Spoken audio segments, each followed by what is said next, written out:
At your destination.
This is shaping up nicely. Time for a change of pace, though. At least at first. The next segment is about Land Rover, and we'll be starting out with the Type 3.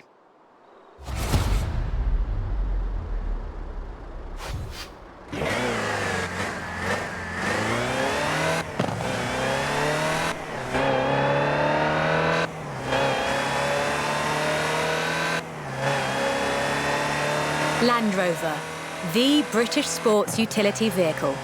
But before that, they were actual utility vehicles. Solid, tough trucks, unstoppable over almost any terrain. In 400 yards, turn left. The Land Rover Type 3 marks the point where that shift begins. And we'll be looking at what that meant. Recalculating route. Land Rovers have taken on almost every task imaginable. They've been generators, tractors and ambulances. They've brought peace and carried medicines to disaster zones. They've even been buses. Over 500,000 Series 3s were built, and over 70% of those are still on the road today. They were extensively exported and built under license abroad. Belgium, South Africa, even Australia and New Zealand. With a robust chassis and signature Land Rover engineering, the Type 3 also marked the first time that buyers could choose interior options, like seat box protection and cubby boxes.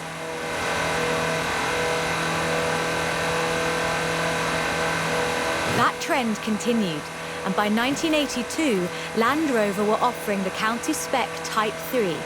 Leisure drivers could choose from such luxuries as all-cloth seats, soundproofing, and tinted glass.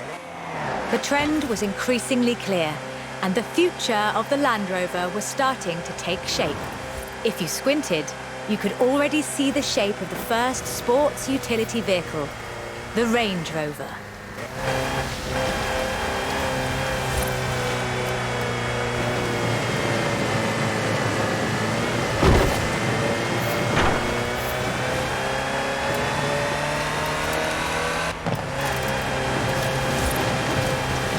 In 1978, a Series 3 was custom-built for Her Majesty Queen Elizabeth II.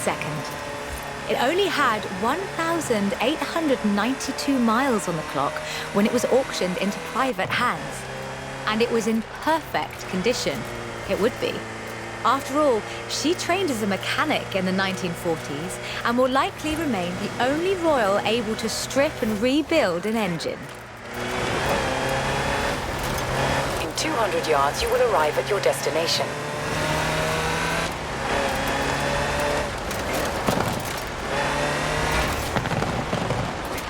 Along with the Range Rover, others would follow. Discovery, Defender, and the Freelander. Each a more sophisticated and enjoyable utility vehicle. But none of them were a replacement for the Type 3. They were a different kind of car.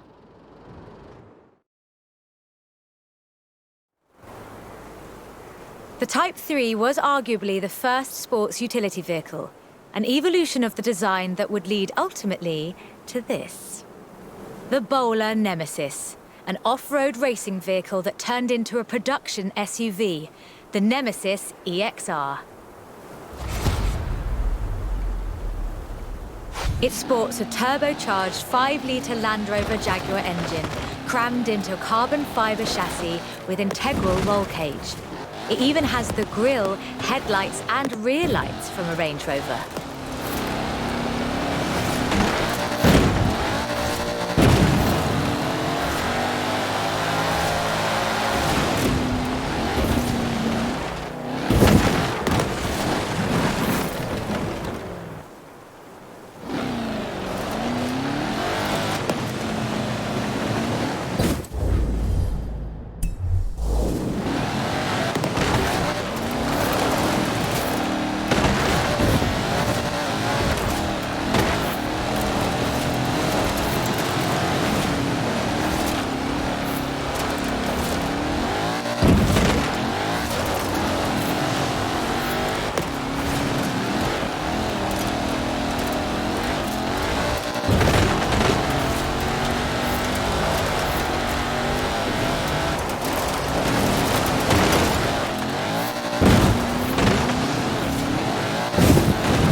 This all-terrain supercar. That's the only fair description for this. But that's what you get when you build an SUV with Land Rover DNA.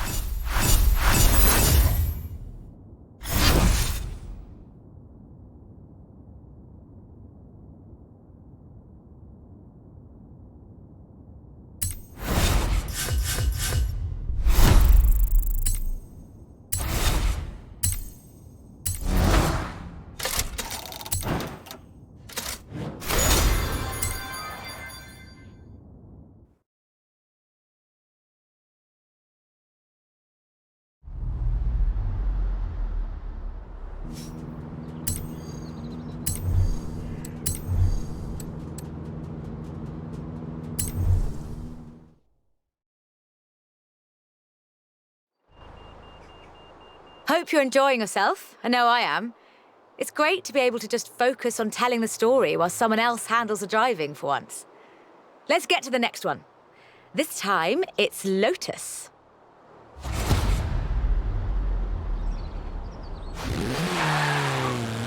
Turn around when it is safe to do so.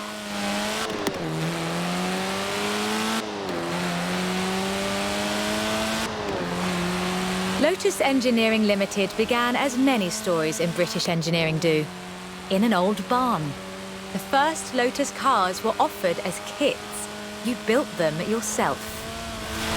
From 1962, they began to actually build the cars themselves. The Elan Sprint showed exactly what they intended to do. Built around a steel backbone with a fiberglass chassis, the Sprint weighed in at a meager 687 kilos parked on the curb. On the road, this translated into brilliant agility and fantastic performance. Designer Colin Chapman famously said, "Adding makes you faster on the straights. Subtracting weight makes you faster everywhere." He knew what he was talking about. Turn right. In 100 yards, turn left. Widely hailed as one of the greatest sports cars of the 1960s, the Elan would be closely studied and emulated, inspiring such masterpieces as the Mazda MX-5. The Elan has all the energy, style, and enthusiasm you would expect. Bold, quick, and fun. So much so that they put it in the name.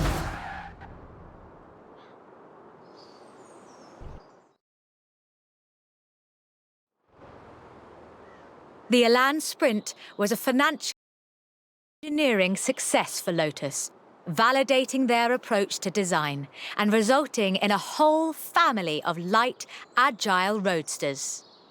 Which brings us to this, the Lotus Exige. It's heavier than the Elan, admittedly, but it's faster. Much, much faster. Touch the pedal, the Exige responds with instant, relentless acceleration, as you'd expect. With a 0 to 60 time of 3.8 seconds and a top speed of 170 before upgrades and tuning, the Exige is uncompromising.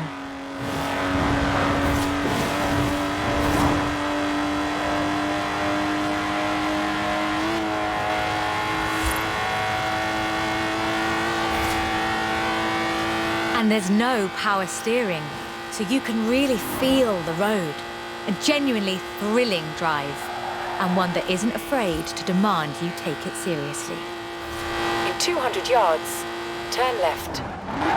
Turn left.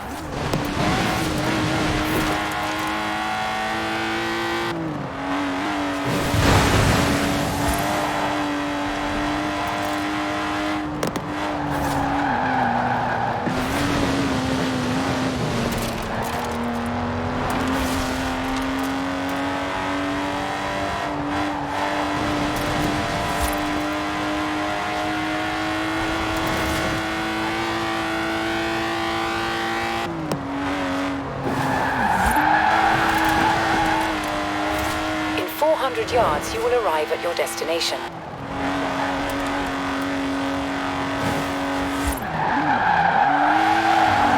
And with rumoured launches of 2 new cars in 2020, Lotus looks set to push the benchmark of the experienced sports car well into the next century.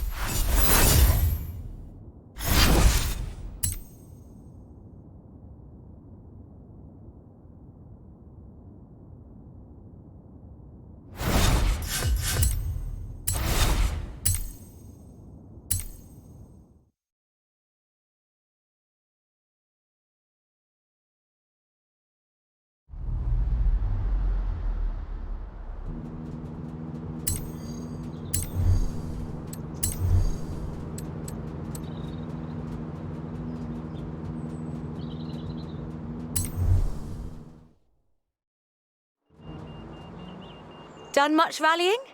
That's a joke. We've all seen what you've been up to. We're doing the next bit on location. You'll see why when you get there.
Turn around when it is safe to do so. In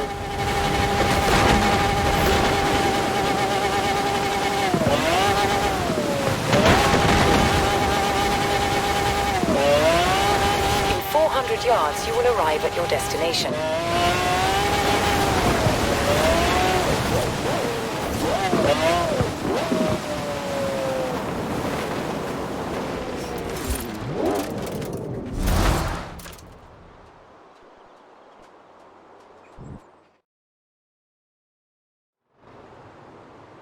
Ford, that most American of cars. But the Ford Escort, oh, that's British. And more than that, the Escort would become for many synonymous with Group B. In the 70s, Ford had embraced that destiny so firmly that they'd begun their own championships to find new drivers. Drivers for cars like the RS 1800. This was a car designed explicitly for rallying, with a powerful fuel-injected 1790cc Cosworth BDE engine.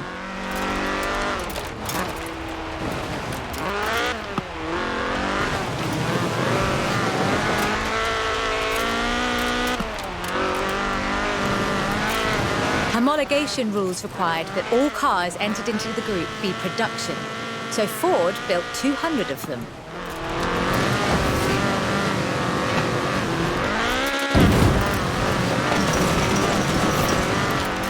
The RS 1800 raced to victory after victory across the rallying world, on almost every continent and across every terrain type imaginable.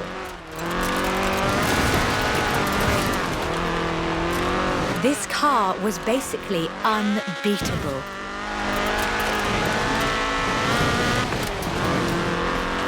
The RS 1800 brought home 17 World Rally Championship victories for Ford.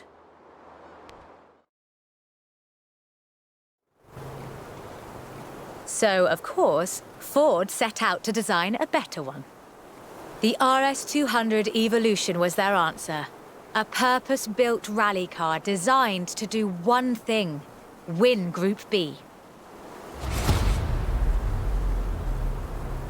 With a 1.8 turbocharged Ford Cosworth BDT engine and all-wheel drive, the RS 200 had perhaps the best suspension platform of any car of its era.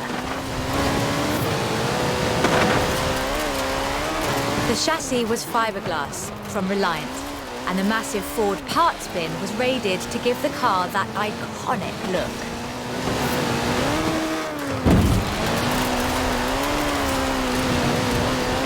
But while the car had potential, turbo lag at low RPM and a poor power-to-weight ratio meant that it never placed better than third. The end of Group B in the mid-80s meant the end of the RS 200 as a rallying car. Fortunately, Ford built over 200 as part of the homologation requirements for Group B, so you can still find them, if you're lucky.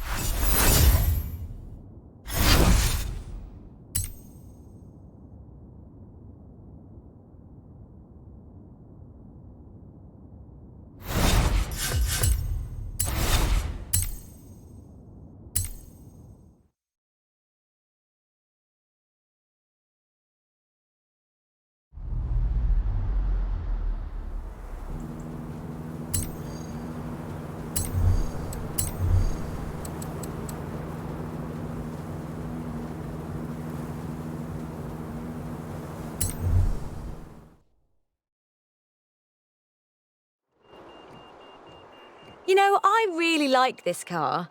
Not that I'd want to drive it for too long.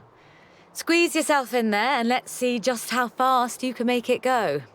Which won't be too fast. But hey, I could be surprised.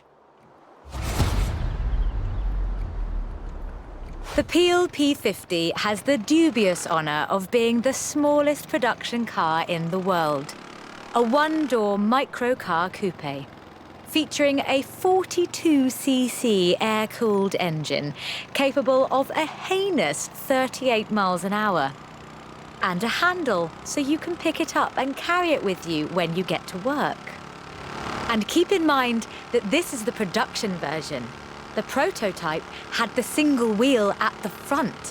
Why would you think that was a good idea?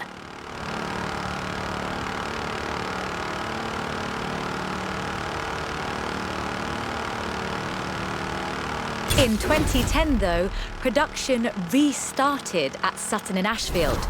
So, if you'd like to own the modern incarnation of this, I suppose you can.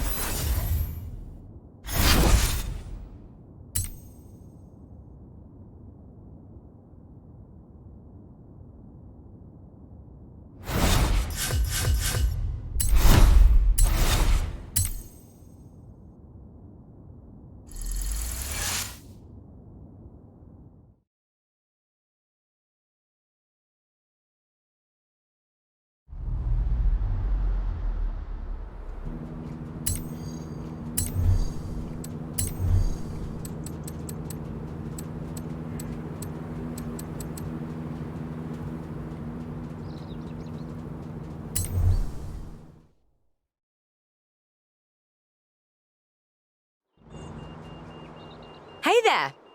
How about a car with some actual legroom and some actual speed? This section's about what happened when McLaren decided to make a road car. You're going to enjoy this.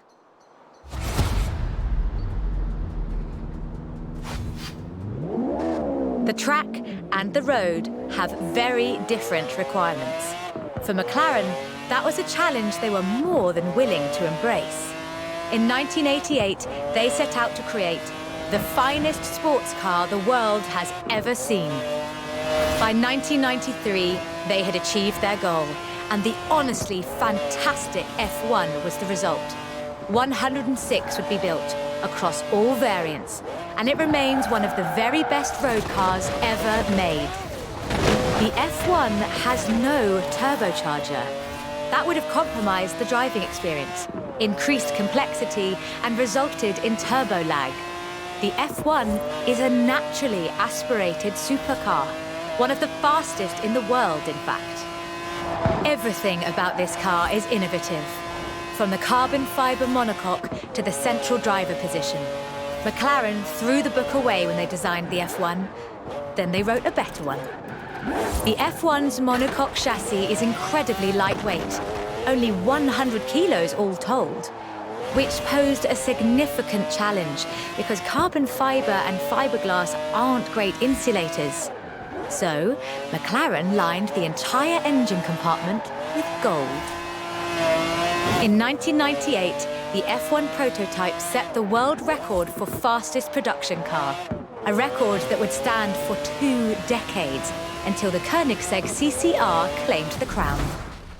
McLaren's racing heritage is so deeply ingrained in this machine that when they took it to Le Mans in 1995 and faced off against purpose-built racing machines, they won.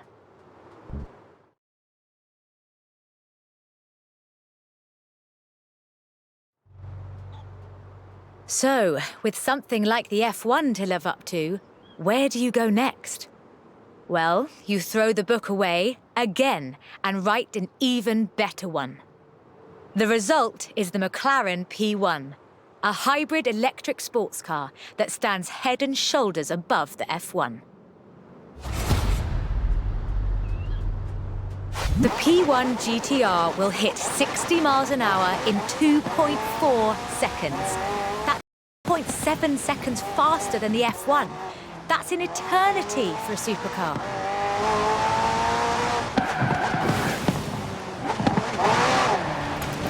The car's blistering performance is delivered by a twin-turbo V8, supplemented by a McLaren ECU electric motor and instant power assist system.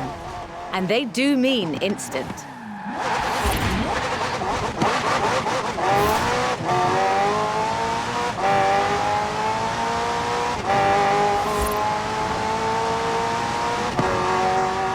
Remember those problems with turbo lag?